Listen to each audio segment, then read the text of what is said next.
The Prayer. Reverend Sun, Myung. April 15, 1979. Belvedere, New York. Translator. Bo Hai Pak. Everyone harbors hope. There is no one without hope. How each one can accomplish that hope depends not upon heaven, but upon the individual. There are two ways of doing so, through your own power alone, or by receiving cooperation from others. If your desire is extraordinary and great, then your responsibility is also great. If you cannot fulfill it on your own, you need help from outside. When you start elementary school, your purpose is to finish with a good record. In order to finish with good marks, your own effort, plus the effort of your teachers, is needed. The same is true of junior high school, and college life. It is not easy to fulfill 100% of your desire at each level of study. What kind of attitude is needed? First, you need total concentration, which leaves you time for nothing else. If you think about playing and meeting your friends first, you cannot fulfill 100% of the goal. From this standpoint, let us analyze the life of believers. What is our goal? It is to become sons and daughters of God. There are many kinds of sons and daughters. An adopted son is a son. Also, there may be a rebellious son, a son of filial piety, and a son who is mediocre. In this situation, becoming a true son and daughter is difficult. In order to become a true son or daughter, you must concentrate on the goal 100%, looking to the true parents constantly, and thinking of nothing else.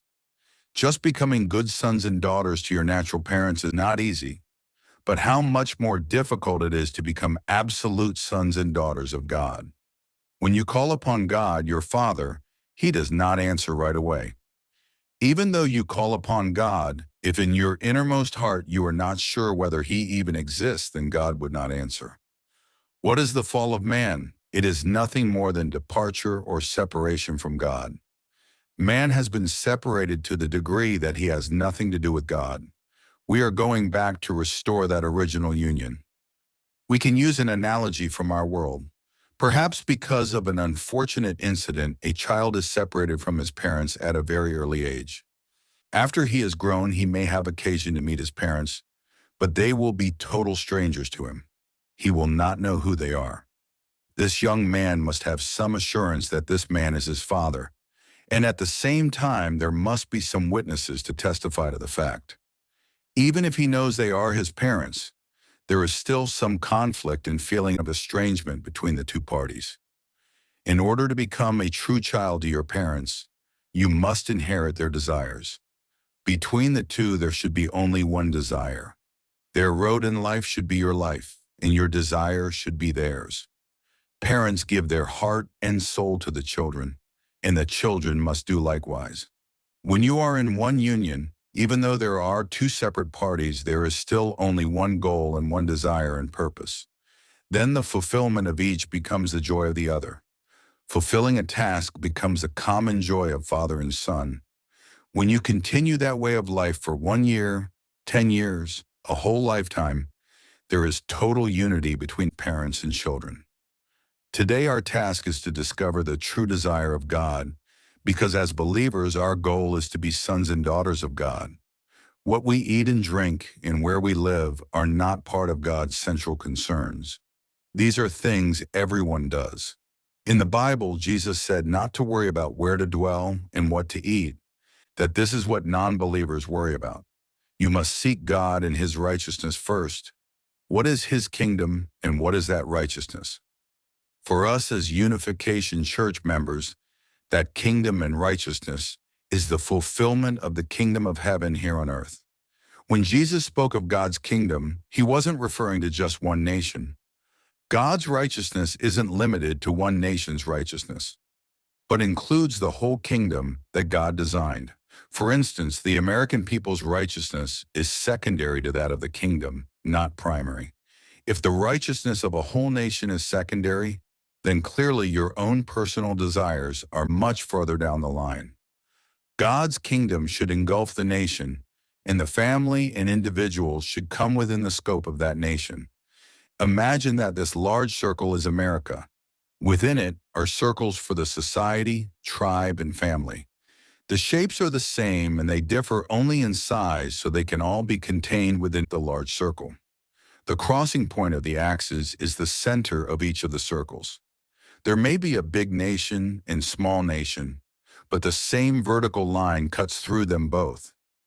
Everything is centered on that axis, and that alignment can be connected to one primary desire. An individual trying to achieve the highest goal does not have to leave his own country or society or family. He must actually go to each of them and penetrate each stage. Another way of depicting this is to picture you as a locomotive pulling a family behind you, plus a society, nation, and world. All of these can be aligned behind you. When you move, the train of the family, nation, and world and spirit world moves behind you. Does this concept apply in the context of today's America? This is the so-called me generation. And among other things, it means that America is totally isolating herself from the rest of the world. God is trying to fulfill one harmonized world, and so when anyone thinks in selfish fashion, he is a traitor to God's own desire. Americans say they don't care about their country. There are people of all 5 colors of skin in this country, and if they only care about their own race, then in God's sight they are the most traitorous foe. They are causing barriers to emerge between the races, which is totally opposite to God's will.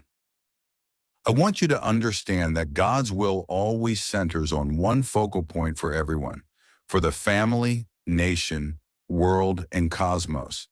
That's the way God designed the world. What is that center?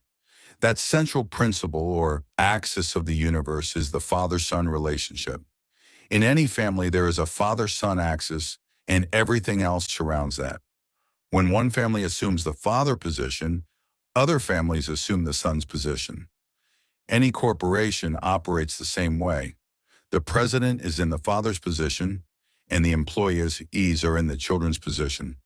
The concept should be that the employer is working for the sake of the employees, and each employee is working not for his boss, but for the well-being of his own corporate family. A head of state is in the parental position, and the people are in the children's position. A true central figure should be thinking like a father would think. Without that parental heart, anyone in that position is a false central person. The criterion of comparison is whether he is better or worse than your own father.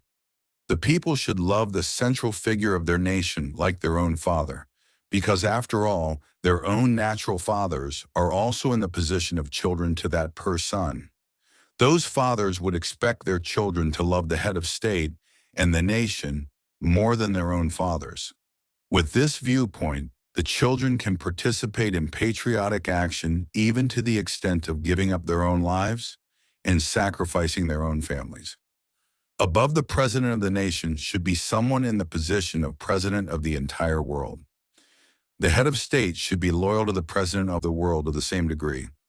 Almighty God resides above that man, and he should be loyal to God in the same fashion that everyone is loyal to him. Why should it be like this? From the individual to God, there should be one central connecting axis, with the result that everything in between is like a bridge between the individual and God. In any company operating under this principle, the president would serve his employees like a father would his own children. The employees would work for the well-being of the company just as children would for their father, and naturally such a company would prosper and be righteous. What about the Unification Church in light of this principle? The Unification Church is bound together by the father-son relationship, but our purpose is not to advance the well-being of the church. We are here to accomplish something greater for the sake of the world and cosmos. I always teach you to sacrifice yourselves to help the nation and God, never to live for the prosperity of the Unification Church. If we truly practice this ideology, then it has to become the central theme of the world. Then we can use the Unification Church as a ladder, going all the way to the top with the same principle. You are working towards being tribal messiahs, then national and world messiahs, all the way to God. When I was searching after the principle, I spent many agonized nights in prayer, And the central theme of those prayers was to understand what the central axis and core principle of the universe was. Ultimately, the answer came that the central axis was the father-son relationship, which I have just explained. When we live up to that principle, then we are going to bring a world of peace and unity. Since the universe is organized this way, when you look horizontally at other people, you are seeing no one else but your brothers and sisters.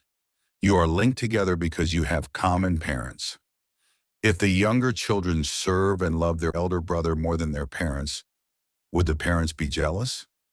No, they would smile ear to ear to see such an exchange of love between their children. I know you love me and love God, but when I look at you, I want to see whether you have that love among yourselves. That becomes my joy and something beautiful to behold. In order to become true sons and daughters, you must first love each other more than your parents. That is the most beautiful gift you can give your parents. If you are loving in that way, then you are positioning yourself closest to the parents. Then even if you don't know principle intellectually, no one could say you don't know the truth. In the Unification Church, we have a common rule about who is the true member of the church. He is the one who truly loves his brothers and sisters. Not only I think that way, but company presidents, national and world leaders should think that way as well. God himself is that way. Do you think there are different principles working on each different level? Would you welcome this principle of love if this works in every different situation? To become sons and daughters of God, you have to move the heart of God and entice his love. If a person leaves for a faraway place, would he be separated and not have anything to do with this theme? Whether a popular tree is at Belvedere or New York, it is still a popular tree. Wherever you go, this principle shall remain as the standard. If you want to dive by another principle, I say to you, go ahead and try to find a better one. Do you agree that God's kingdom and righteousness shall be built by this father-son relationship? When this relationship is expanded horizontally, it is known as the subject-object relationship. Right now, I am subject and you are objects. When you are united in that relationship with others, even a piece of chalk can be very precious. In this relationship, everything you do is rewarding and serves a purpose. Of itself, studying is nothing. But when you take the central position and have a purpose, studying becomes very important. Instead of saying you hate your books, you really love them. No matter what you see in this universe, when you think it is related to you in this subject-object relationship, everything becomes very important all of a sudden. With this point of view, you are a dynamo, an ambassador of the love of God, and there is nothing that is not lovable or precious. There is happiness and harmony wherever you go when you are a subject of the love of God. I don't think God could think up any better way than this. Our job today is not to seek what to eat or drink or where to live, but to seek God's kingdom and his righteousness. Now we know where to look. God is not unaware that you need food and shelter, but he knows when you take care of the important things first, then everything else will be taken care of. You have to decide to win the love of God first. Words are cheap and this sounds good, but how far are you from realizing this? When you look at yourself, you know better than I do where you are in terms of realizing this. Is the realization of it quite far away or close at hand? As an ideal, this sounds good, but living it is another thing entirely. Maybe you think you are not cut out for such a life because you can see many, many problems to be solved. The problems of the family are as big as the family. The problems of the nation are as big as the nation. The problems of the world and universe are as big as the world and universe. How can you cope with such vast and complex problems? The easiest thing you can do is just give up, right? But that's no solution. If your capacity is not adequate, then you must seek the help of others. Where can you get the necessary help and guidance? Is there anyone to turn to? Now we have come to the topic of today's message, the importance of prayer. The most important thing in prayer is the attitude of the person who is praying. The most essential thing is your commitment to go toward this destiny without reservation. If anything wants to block you, you have to be decided that it will never stop you. Unless you have that commitment first, God will not waste his time trying to help you. He has always been deceived in history, so what God needs to see is proof of what you are and how strong your commitment is. You may tell God you are totally committed, but he will shake his head and think, I have to wait 3 more years and see. If God sees that something isn't quite right in you, he will wait before sending down his help. God needs to be sure. God is foolish if he gives his help freely, but then at the end of several years, the person is all in pieces. If I were God, I would also wait and see. Suppose you were God, what would you do? You may tell God, you see, I am living as a Mooney and I will die as one. Then God will notice and look more closely. But no matter how firmly you pray, without this basic commitment, nothing will happen and you will be wasting your time. A decisive attitude is the key. Do you think I made a commitment to God that I would never change, not for 50 years or the rest of my life? I prayed first for the absolute faith which could say, even if not a single person in this world can believe, I will believe and follow in whatever incredible course you give me. Second, I asked for absolute knowledge and wisdom. Third, I asked for absolute love. I prayed for these 3 things throughout my life, and now in looking back, I see that they have been fulfilled, even when I didn't know it was happening. There is no other power that could go beyond the boundary of race and nation. Since God could give me this absolute wisdom, I could search and find the divine principle and the truth about the world. An attitude of absoluteness is the basis for everything. Nowadays, most of you think in terms of when you will get married, thinking that you are getting older and older. If this worries you, then your absolute commitment is starting to shake. Instead of shrinking, you can make your commitment much thicker by thinking, marriage? That doesn't bother me or change my commitment. When you face great problems and agony, after you finally overcome them, your faith will be like iron. When you can see the kind of obstacle that might confront you, you can clear the field. Suppose you have been married for some time and are deeply in love, but then suddenly your wife or husband dies. Would all of heaven and earth crumble for you? That might be the very moment you could curse God for taking your loved one away. But instead, you can thank him for his grace in giving you a situation that will strengthen your faith. Then your belief can become stronger instead of weaker. God is a parent, and if he takes a loved one away, it is not because he hates you, but for some greater reason. If you can accept it and have faith in that purpose, then you are ready for another challenge. In our Unification Church faith, the most beautiful word is indemnity. Through indemnity, we can pay the debt of sin. You can think that no one else could stand such a burden of indemnity, so God is asking you to pay instead as his champion. You can accept it with a thankful heart. When you compare the time you spend without the person you loved with the millions of years your generations will live, your payment of indemnity is small in comparison to the blessing God will give you and your descendants. If the death of your loved one was really accidental and not direct intervention of God, yet you pray with this attitude of gratitude, then God will feel that he has really found an extraordinary child, and his blessing will automatically be yours. Your attitude will decide the amount of blessing. Are you ready? If an extraordinary grief or tragedy hits you, are you ready to thank God and ask what is next? You know the law of indemnity. You cannot expect only good things and then curse God when unpleasant things happen. With knowledge of indemnity, there should be nothing you cannot bear. That is the attitude of those who truly know God. When you first join this church, your eyes might be bright and filled with fervor, but after 3 years, your eyes get a little duller, don't they? No? 10 years later? It is easy to say no, isn't it? But do you really have confidence? Prayer is an absolute necessity. You may kneel all the way down to pray, but the most important thing is that you create an environment of commitment first. Unless your basic attitude is ready, no amount of prayer will be useful. In the Christian world today, many people pray every day, but do you think they pray to destroy the Christian churches? No, they pray for prosperity, but the churches are crumbling nevertheless. Do you pray for the sake of the unification church? You don't have to pray for the unification church. Pray for the big things, the nation, the world, the liberation of God. What you are really doing then is praying for a cross even bigger than the unification church. If you pray for yourself or for things smaller than the church, then God will not answer because he is not interested in listening to such boring prayer.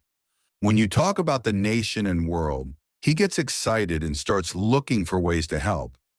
This is training for how to love greater things. If you really live like that, then even if you don't have time to pray, God will still back you up.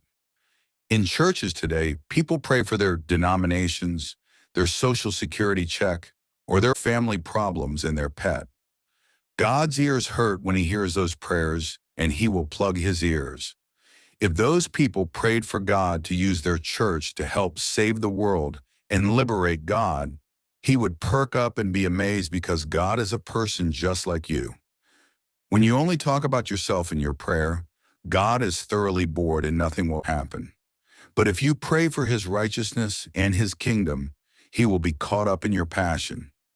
In order to fulfill bigger things, you need an adventurous mind willing to take risks. Then God will tell you not to worry, that he is right behind you. If you throw yourself into overcoming the stone walls and persecution before you, God will take up your battle, for he knows who is just and who is unjust. But first God will watch, giving you a chance to knock your opponent down with your own capability. This is the same thing a father and mother would do. If you come running to God to ask for help before you even confront your enemy, he, like any parent, will be ashamed to hear you and will send you back out again. Create a good problem. Be a heavenly troublemaker instead. I came to America and became a good troublemaker, and that's why America doesn't like me. America has built a prosperous society, but I came to shake this nation, and Americans resent my disturbing their peace. But I did not come to destroy America, only to warn this nation that there is danger ahead. Someone has to warn the people and bring them out of disaster. You know there is a big battle coming, so you must ready yourself in body and spirit. After you go first, you can ask God to come and help you with anything you lack.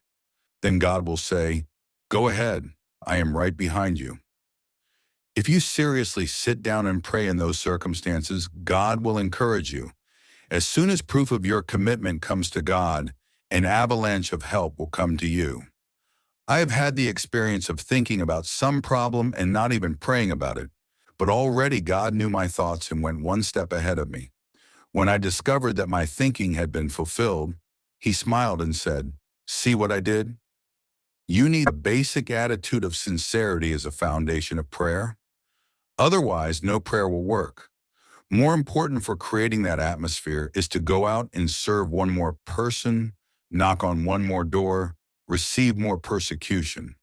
That is more valuable than sitting for hours in a dark room praying. Prayer is only needed after you have exerted all your energy and it was not enough.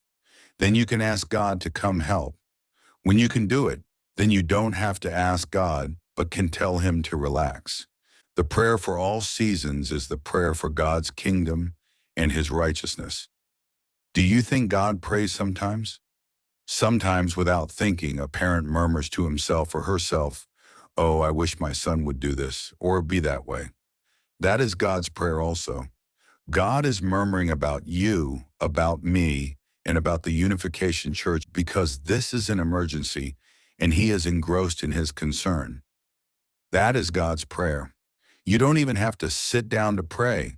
You can just talk to yourself as you go, whispering and murmuring your concern. That's prayer. In our case, praying and doing is our life. Praying and waiting is not our life. If you pray unconsciously in everyday life, then undoubtedly you are becoming sons and daughters of prayer. You give your last ounce of energy, but it is not enough. Then ask God for assistance and your prayer will be answered.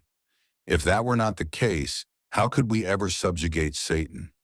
Satan has given unending anguish and heartbreak to God for 6,000 years, and if there were no way we could finally subjugate him, then there would be no end to it. There must be a way. The power of prayer works wonders, but prayer must be serious and done with one united heart, not a divided heart. When the moment of engagement comes, it is a most serious moment for both men and women. But in the Unification Church, it is different because you leave it to me. Do you realize what a formidable job it is to pick your own spouse? In that moment, you become dead serious, but prayer is even more serious than that. If you pray with that attitude, then it will be answered. If your parents are on their deathbed, it is a serious moment, and the words you speak then are urgent. There is no way you could doze at that time. Your prayer to God is more serious than that. Prayer is like a covenant between you and God, a promise. Once you make a contract, you follow through, and then it will undoubtedly be fulfilled. That is the attitude I'm talking about. You must not be disappointed when prayer is not answered immediately. Some answers come late. At other times, you should not be overjoyed when prayer is answered quickly. That is not necessarily the best thing. Because you are surrounded by the world, there are many stages to go through horizontally and vertically. The answer to prayer does not come from you, but down from heaven, and it takes time to reach you. There have been many foolish people who received answers to their prayers up to a point, but who didn't go the final inch, and when they weren't satisfied, they betrayed God. When you pray for the world, you may not see things changing immediately around you, but far away the communist world starts to crumble. The impact of prayer can be felt in a faraway place. If you are in the able position, the answer comes from Cain and takes time to reach you. You must think that your prayer today may not be fulfilled until thousands of years from now. I pray such prayers. I am not praying just for this world today. I am praying for 1,000 and 2,000 years from now. If that prayer makes a bridge between that time and now, then the Unification Church will continue to flourish even a long time after I am gone from the earth. That kind of prayer is needed. If many of you pray that kind of eternal prayer, the world will start to shake and the impact be far-reaching. The root of that prayer is your tears, sweat, and blood, and out of it, beautiful flowers will blossom. When Jesus prayed on Gethsemane, he was deadly serious, shedding tears, sweat, and blood. All day long, you must be in a prayer mood, not just 1 hour, but 24 hours. What prayer position do you prefer? The best is to kneel and lower your head. You have to restrict your body's freedom as though it were bound. You will feel pain, but overcome it because you must be serious. Then God will know your attitude. That is a necessity for prayer. Without prayer, Jesus and the saints could not have done the great things that had an impact on the world. When you resort to the power of prayer, you can have hope because you never know when the fulfillment will come. My prayer is centered on the culmination of the third 7-year course. You may think I relax when I am alone, but there is no moment of relaxation because my mind is always concentrated on the completion of the third 7-year course. You must understand the importance of prayer and have conviction that prayer will be answered. Through prayer, you can receive power. Through prayer, you can receive visions into the future and guide yourself accordingly. You will know what kind of difficulty is coming and how to divert it and overcome. If you know how to steer yourself, then you can do big things, and prayer alone can pioneer such a path. It is more important than eating. I go out to nature because it gives me a better environment for prayer, and I love nature for that reason. I love the quiet of midnight. I don't say much about the visions I receive, but if you receive them, then don't you think I do too? That kind of new world can only be reached through prayer. In that position, you can taste love. This world is desert-like, but the world created through prayer has a climate where love can thrive. You must learn how to generate your own power. You cannot expect that I will always pull you and push you out. You must make yourself self-propelling. In order to do that, prayer must be the diet of your life. Whether people recognize your efforts or not, You must do your duty enthusiastically because you have a covenant with God. Day and night you move on. There is no pause. That is a living testimony. Every several years, my topic of prayer changes, which shows progress to a new era.